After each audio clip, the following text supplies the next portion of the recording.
Bom dia, ou boa tarde, ou boa noite, queridos amigos.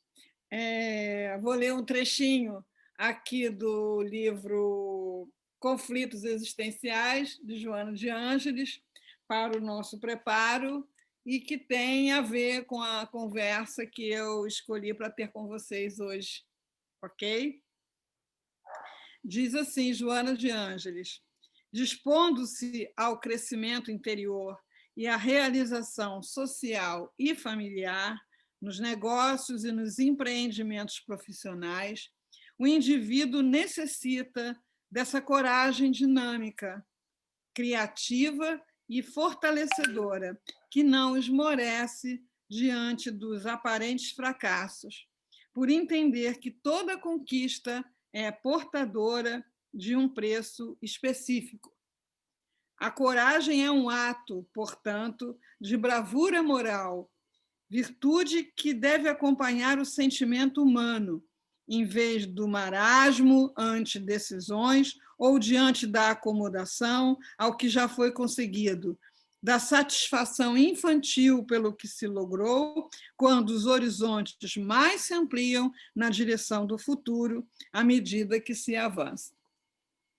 Então, Joana de Ângeles está aí, né, nos incentivando a coragem moral, e eu acho que essa qualidade, essa virtude está sendo de suma importância para que nós possamos manter a saúde emocional, espiritual e física nesse momento que nós estamos atravessando. Então, vamos fazer uma prece para fazer a nossa conexão com a espiritualidade amiga, a fim de que essa atenção que nós vamos dar à nossa espiritualidade, aos nossos sentimentos, a compartilhamento daquilo que tivermos de melhor, possa ser efetivamente assistido pelos espíritos amigos, diretores da casa e de cada um de nós. E assim, Senhor, aqui estamos a postos para realizar mais esse trabalho em seu nome.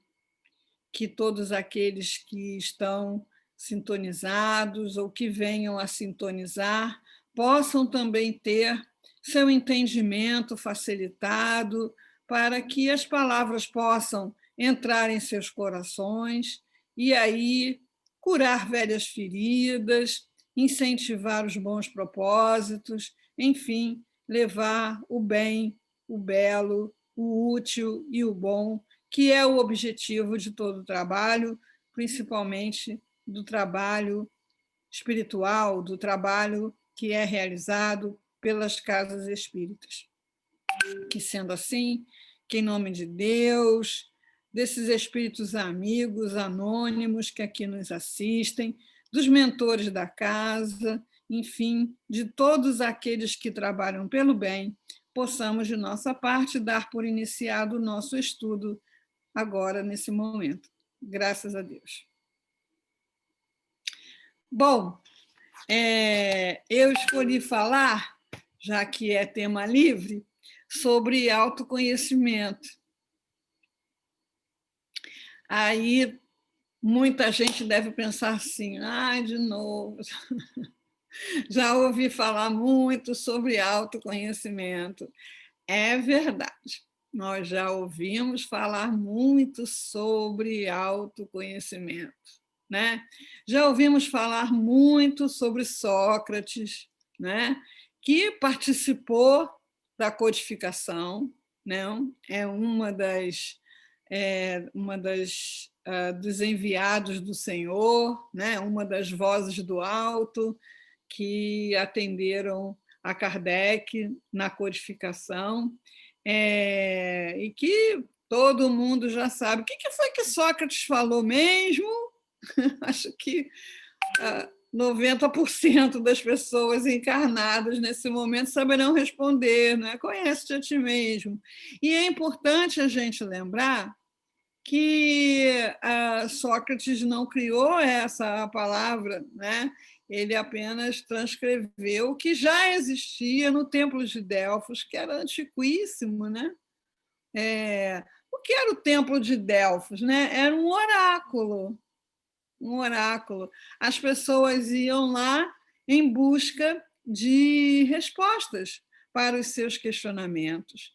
E tanto lá na Grécia Antiga, ou antes da Grécia Antiga, as respostas essenciais, as principais respostas estão dentro de nós mesmos, mas nós não temos ainda incorporado à nossa prática, à nossa experiência, à nossa vivência, consultar esse oráculo, não é?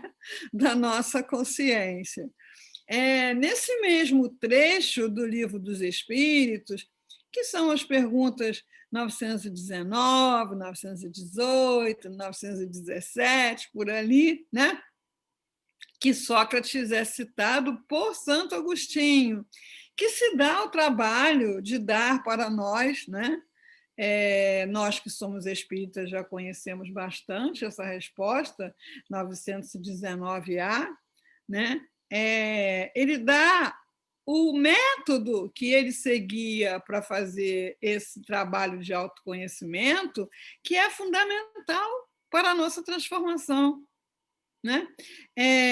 Ele diz que fazia isso toda noite, ele diz que passava em revista os acontecimentos do dia, e encontrando algum funcionamento que chamasse a atenção, ele se fazia perguntas. E ele nos diz isso, faça-se perguntas, não temas multiplicá-las, quer dizer, consulte seu oráculo, faça-se perguntas. A gente tem feito um trabalho de autocura, né, de divulgação do método de autocura, já conhecido por muitas pessoas, esse trabalho tem mais de 20 anos, e, claro, sendo um grupo terapêutico, nós temos todo um momento, um processo de escuta, né? Então, mesmo nesse momento, né, de isolamento social, de interrupção das atividades lá no nosso espaço, né, na obra social Antônio de Aquino, nós estamos mantendo esse trabalho através de grupos, né? No WhatsApp, no Messenger. E as pessoas, nós, né, chegamos na casa espírita com essas perguntas, e num trabalho terapêutico, muitas vezes formulamos essas perguntas, tipo assim: por que fazem isso comigo? Por que não consigo mudar fulano, beltrano? Por que a vida se comporta assim comigo? Por que o mundo é assim? Né? Por que está acontecendo isso nessa hora, nesse momento? Então, isso são perguntas feitas para fora, como acontecia lá no Oráculo de Delfos, né? As pessoas iam lá fazer perguntas para fora, né? E a pitonisa, né, que nós entendemos que fosse uma médium ou alguém que trabalhava num estado alterado de consciência, né, dava umas respostas que a maioria saía sem entender. Por quê? Porque as respostas não estão fora. Joana de Ângeles é sabida, estudou com Carl Gustav Jung, né, na espiritualidade. Ela vem de várias experiências religiosas, né? Joana de Ângeles acompanha o cristianismo desde a sua fundação, né? Desde os diálogos que ela teve com Jesus, foi mártir, né? Com Joana de Cusa. Então, Joana vinha de toda essa experiência dentro do âmbito da religião, mas ela veio contribuir basicamente para essa acoplagem, né, da doutrina espírita com a psicologia. E ela estudou principalmente com Carl Gustav Jung, mas ela depois foi atrás de vários outros pesquisadores e autores, principalmente que levaram em conta a transpessoalidade, quer dizer, estados alterados de consciência, vidas passadas, e todo esse esforço para nos incentivar ao autoconhecimento. E Carl Gustav Jung tem aquela frase de folhinha, né? Aí que a gente mostra a nossa idade, né? Folhinha, o que é folhinha, né? Calendário. Então, a gente, antigamente, né, tinha uns calendários que vinham lá com umas frases de almanaque, né? Outra coisa antiga, né? Que será isso, almanaque? E essa frase diz o seguinte: quem olha para fora sonha, quem olha para dentro acorda. Então, a humanidade vem recebendo esses toques, né? Esses chamados, esses chamamentos, desde sempre, porque nunca a humanidade esteve desatendida, desassistida no seu processo evolutivo. Então, esse autoconhecimento, esse tão falado autoconhecimento, não é nenhuma novidade para a humanidade em termos de cultura, mas continua sendo uma tremenda novidade em termos de prática, em termos de incorporação dessa situação ao nosso funcionamento no mundo, né? Então, como eu estava dizendo, né, muitas pessoas, nós também fazemos isso várias vezes, é que já tendo essa orientação mais consolidada, a gente faz uma correção no olhar, dá uma acordadinha, dá uma acordadinha básica e sai né, porque isso está acontecendo comigo. Isso é uma pergunta para fora. Isso é uma pergunta que nos leva a um estado de sono. No caso aí da pandemia de pesadelo, né? Por que nós estamos vivendo essa situação? Então, tem uma resposta coletiva, né? Que nós temos ouvido falar por muitas inteligências, né? Muitos pensadores, filósofos, né? Que falam da relação patológica, né? Autodestrutiva que nós, enquanto humanidade, estamos tendo com a natureza, né? Isso remete ao uso abusivo, não é, dos ambientes naturais.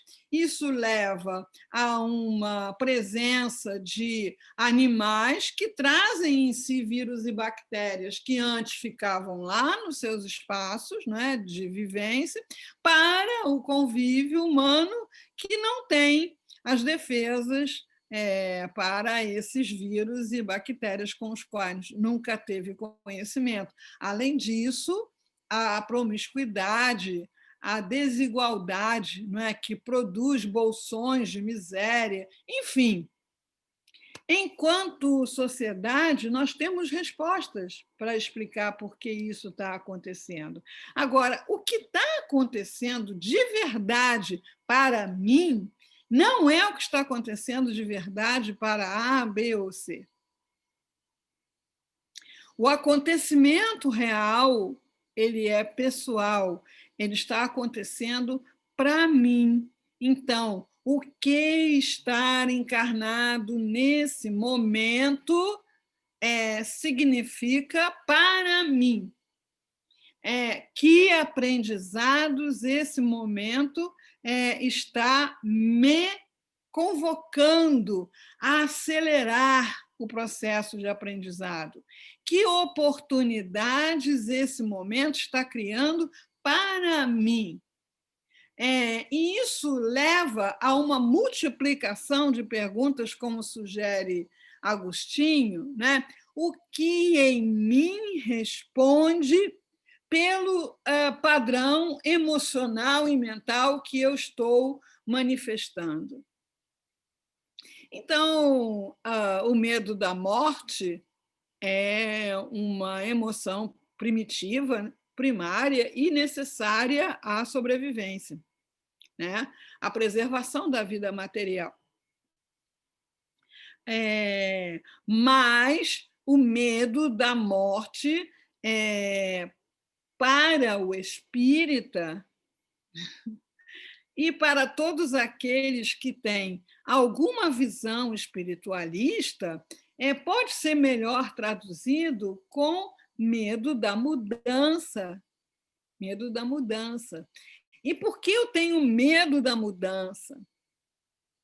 Porque eu tenho medo das transformações, porque eu tenho medo da impermanência, como dizem os budistas e que Joana de Ângeles também estudou. Porque eu tenho medo que as coisas exteriores à minha volta estejam em constante mudança e fique num estado de extrema aflição, querendo segurar tudo fixo do jeito que está. Por que eu tenho medo da mudança? Essa resposta, quando eu pergunto para mim, Luzia, né, eu vou encontrar caminhos de aquisição daquilo que está faltando para a Luzia. Agora, cada um de nós vai encontrar, se fizer essa pergunta para si, não é, do que eu tenho medo exatamente, qual é o meu grau de ansiedade, de angústia, por que estou paralisado, por que estou triste, por que estou angustiado, por que estou adoecendo, ou já estou doente emocional diante dessa situação que é bem compreensível a nível econômico, ambiental, como já foi falado. Algumas pessoas têm lembrado, né, e a gente hoje tem parado para pensar, na geração de 1900. Né?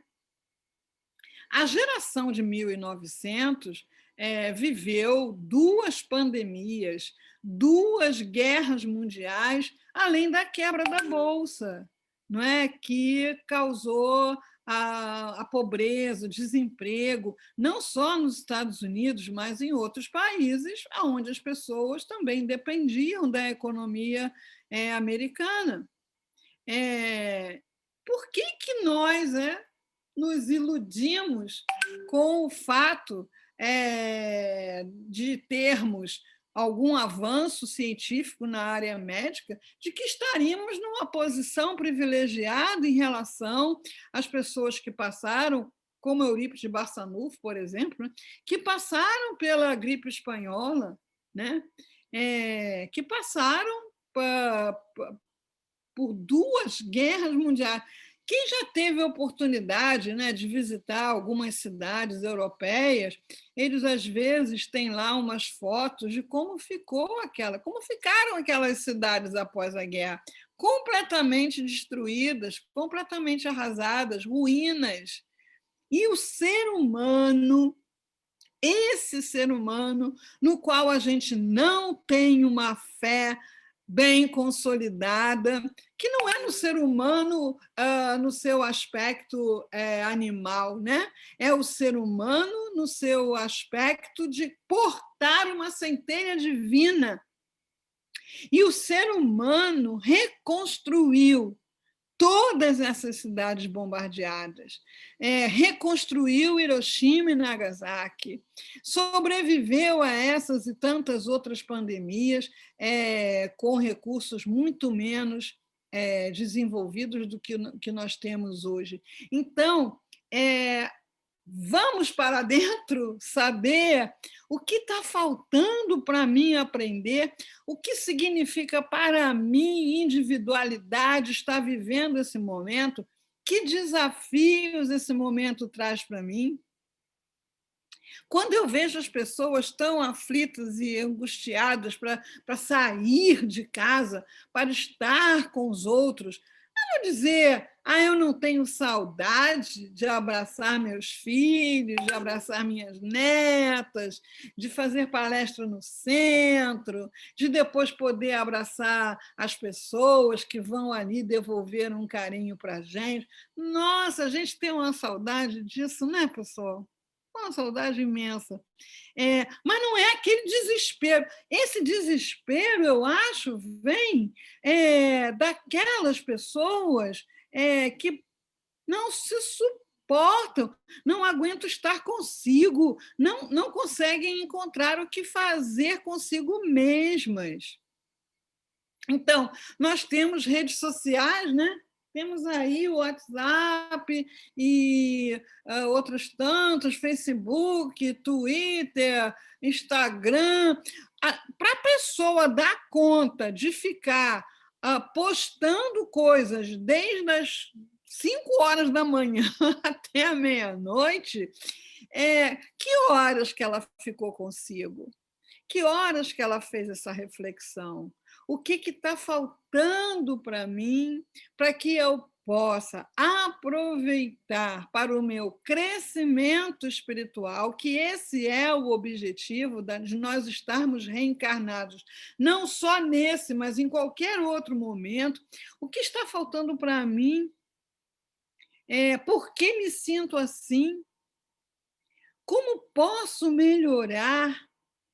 Onde eu posso encontrar suporte para superar a ansiedade, se ela é muita, o medo, se ela é muita, a tristeza, se ela é muita?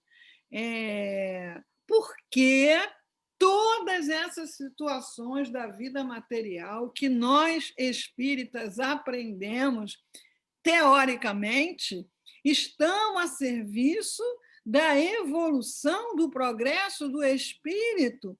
E o que significa progredir espiritualmente? Desenvolver conhecimento e virtude.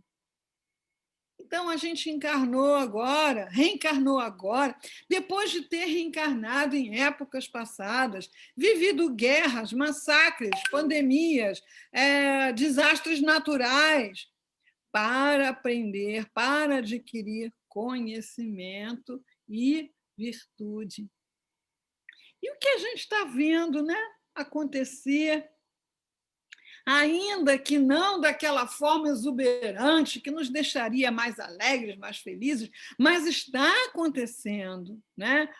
Um fortalecimento dos movimentos de solidariedade, de união, de ajuda, que a humanidade meio que é forçada a desenvolver justamente nos momentos das grandes dores coletivas. Porque se essas dores coletivas não estão acontecendo, nós viramos a cara para o outro lado, né, e deixamos aqueles que estão passando por aquilo se virarem, e nós vamos lá aproveitar daquilo que a vida nos oferece, de conforto, disso, daquilo. Até dizemos, eu tenho uma pena daquelas pessoas, né? Mas não faz nada. Não faz nada. E por que não faz nada? Porque não combate o egoísmo que está em si. Então, o egoísmo parece que é uma coisa fora, né? Quais são nossos inimigos? Nossos inimigos são o orgulho e o egoísmo. Bacana. Qual o orgulho? Qual o egoísmo? Onde eles estão? Eles são alguns monstros, né? Tipo que a gente vê no filme, né? Aparece lá um monstro, aí os super-heróis vão lá combater. Não, eles estão nos outros. Os outros é que têm essa coisa, né? E por isso eu sofro, porque os outros. Então, esses monstros estão em nós, né? Os super-heróis somos nós também que temos que combater o egoísmo e o orgulho, porque, como dizem os espíritos, eles são a causa de todo o sofrimento. Então, aonde eu vejo dor, eu não tenho que criticar, porque perda de tempo. Fico naquele lugar de me sentir melhor do que os outros, né? Aonde eu vejo ignorância, o meu trabalho é levar o conhecimento do jeito que der. Não é garantido que o outro vai aprender, né? Não aprendemos com Jesus de imediato, mas mesmo assim ele ensinou. Ele ensinou, e depois dele vários outros vieram ensinar, foram compreendidos por alguns, modificaram outros tantos, mas não tiveram sucesso com todos. Então, a oração de São Francisco diz o quê, né? Onde houver erro, que eu leve a certeza, que eu leve o conhecimento, que eu leve a informação. Agora, se a pessoa vai usar ou não, né? É problema dela. Essa oração de São Francisco é muito interessante, né? Você vê que ele traz tudo para ele, nada para fora. Ele não pede a Deus, Senhor, muda essas pessoas, porque elas são muito egoístas e eu sofro muito. Não, ele pede para ele, para ele. Então, o que ele está fazendo? Ele está fazendo um trabalho na sua zona de poder, que é a mesma que nós temos. Né? Nossa zona de poder somos nós mesmos. Então, assim, é fundamental que a gente observe como funcionam esses missionários, né? Que nada mais são que o nosso futuro, nada mais são do que aqueles espíritos que estão num degrau um pouco mais alto. Muitos não são espíritos crísticos, não, mas estão num degrau um pouco mais alto. Olha só como ele faz. Então, o que ele faz? Ele trabalha na sua área de poder, que é o seu próprio ser. Não gasta energia para modificar o outro, não gasta energia para apontar os erros dos outros, não gasta energia para se lamentar do que os outros fazem, mas sim usam essa energia para perguntar a si mesmo: o que em mim responde pelo que eu sinto quando fulano faz isso? Porque não é o que o fulano faz, é o que eu sinto. Porque muitas vezes fulano faz aquilo com N outras pessoas que não se abatem, que não se abalam, que não se paralisam como eu, que lidam com aquilo de uma outra forma. E por que cada um lida com aquilo de uma forma diferente? Porque as aquisições íntimas são diferentes, porque as respostas íntimas são diferentes. Então, autoconhecimento é um processo revelado à humanidade, assim que a humanidade alcançou as primeiras luzes, né, intelectuais necessárias, essa mensagem vem sendo trazida repetidamente. Jesus falou isso? Claro, não é? Jesus falou: não julgueis para não seres julgados. Quer dizer, não se metam a juízes das consciências alheias, porque vocês não têm competência para isso. Então, quais consciências, quais comportamentos, quais atitudes nós temos que fazer? É olhar para o nosso funcionamento, ver como ele pode ser melhorado, ver como ele pode ser modificado para melhor, ver o que desse trabalho íntimo eu posso trazer para oferecer. Isso é espetacular, porque a criação, até onde nós, na nossa limitadíssima capacidade de compreensão, né? Marcelo Gleiser, aí, nosso astrofísico premiado, não é? Ele fala do mistério. Né? Então, dentro da nossa insignificância de conhecimento, a gente consegue perceber que a vida é uma manifestação de diferentes formas de amor. Por quê? Porque tudo é solidário, porque tudo é ligado, porque nós dependemos de compostos químicos que obedecem às leis da química, nós dependemos de micro-organismos, nós dependemos de fenômenos gravitacionais. Então, tudo tem um funcionamento ligado à solidariedade, no sentido de estar tudo ligado. Então, quando é que eu estou em harmonia com esse funcionamento? Quando eu realizo um trabalho interior de conhecimento, de aprendizado, quando eu realizo um trabalho interior de virtude e dou, e compartilho, e passo adiante. Seja um ensinamento técnico, teórico, seja um ensinamento filosófico, religioso, seja o que for, aprendi, vou oferecer. E hoje nós temos tantas ferramentas, tanto para uma parte, para essa primeira parte do processo, que é aprender, como para oferecer também. Então, eu tenho ouvido pessoas, em função do isolamento, em função das mudanças que aconteceram na minha vida, no meu dia a dia, eu tive a oportunidade de assistir aulas fantásticas, aprender com pessoas fantásticas que eu nunca tinha ouvido, algumas já desencarnadas, né? Poetas, pensadores, cientistas, né? E isso eu vou somando nas oportunidades que eu tenho de compartilhar. Luzia, mas você é palestrante. Experimenta gravar alguma coisa e distribuir alguma coisa de seu. Não é cola, sabe?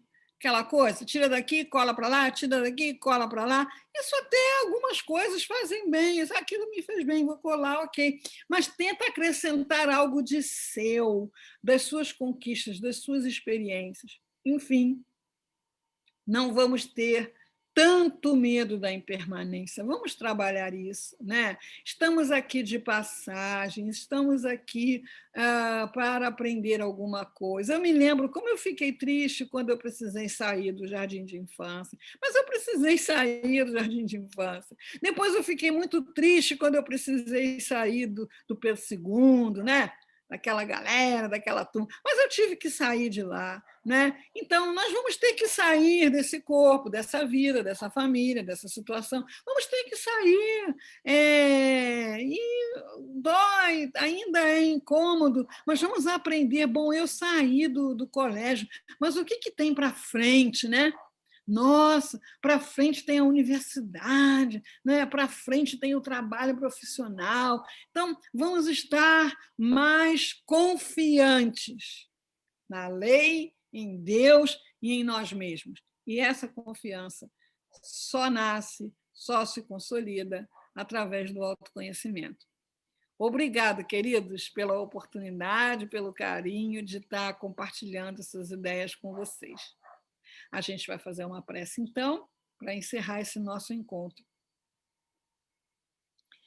Graças a Deus, Senhor, pela possibilidade de aprendizado e de reflexão que nos foi oferecida, que possamos aplicar cada vez mais no dia a dia, no nosso pensamento, aquilo que aprendemos através do esforço de tantos missionários, de espíritos dedicados, de médiuns dedicados, de trabalhadores dedicados, que nós possamos honrar com respostas positivas ao sofrimento que está em nós, que está no mundo, todo esse aprendizado que recebemos.